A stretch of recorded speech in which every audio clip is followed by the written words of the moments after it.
So for my demonstration speech, I've decided to draw a flower. There are many different types of flowers that you can draw, many different types of flowers in the world, and all have different forms and shapes and sizes and colors. One of my most basic flowers that I like to draw is just a flower I've seen online before. I'm not aware of the name. It is a simple 4 to 5 petaled flower. When drawing it, the first step is to draw the center circle, and next you draw the petals. You start with the one on top and go clockwise, drawing each petal, making each one come to a point at the top with a rounded end, all the way until you meet your first petal. This may take a couple tries in which you want to get the petals to look the way you want. I'm going to be settling for this for now. I have 4 petals. Afterwards, I draw in details to my petals to make them look a little bit more 3D. Next, I'll draw the vines, in which I come out and I draw circles like that. And then I do it on the other side, which will go the opposite direction with the same circles. Lastly, I'll draw leaves for my flower, with also having decorations to make it a little bit more 3D.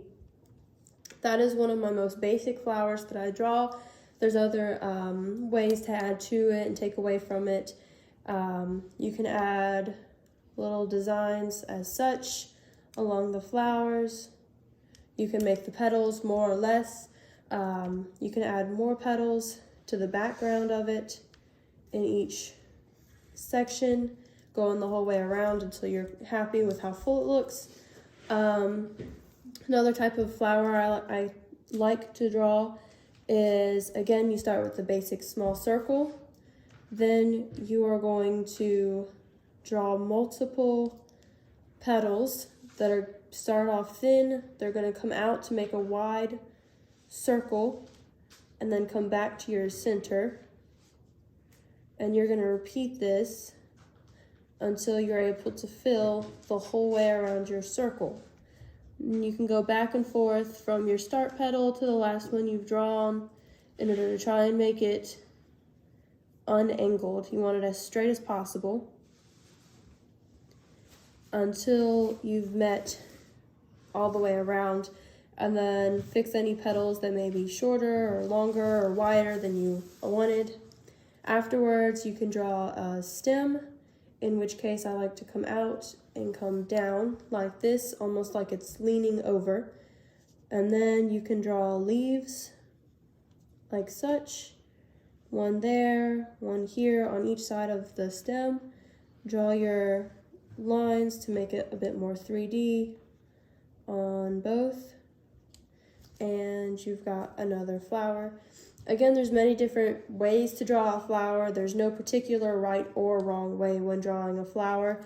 I like to keep it with my base circle and then add my petals, then add my leaves and stem, but you don't necessarily have to. You can always start with your petals, and you can just go around and around until you got your petals, and then draw your circle in the center, maybe even color it in order to hide any markings in the center you didn't like.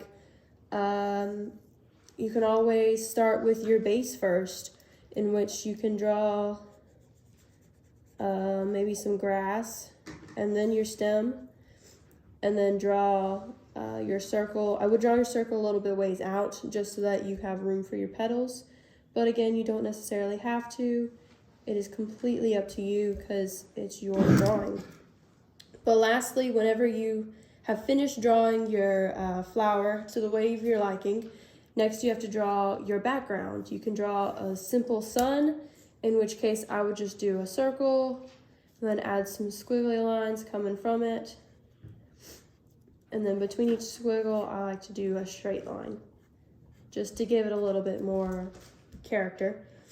You can draw, like I did with the one flower, you can draw some grass, you can draw some clouds. For my clouds, I like to draw a straight line and then do rounded half circles up until I get both ends of the cloud completed. There are many different ways to do it. Again, like I said before, there's no right or wrong way. So however you like your flower is a perfect flower. And that is how I would draw a flower.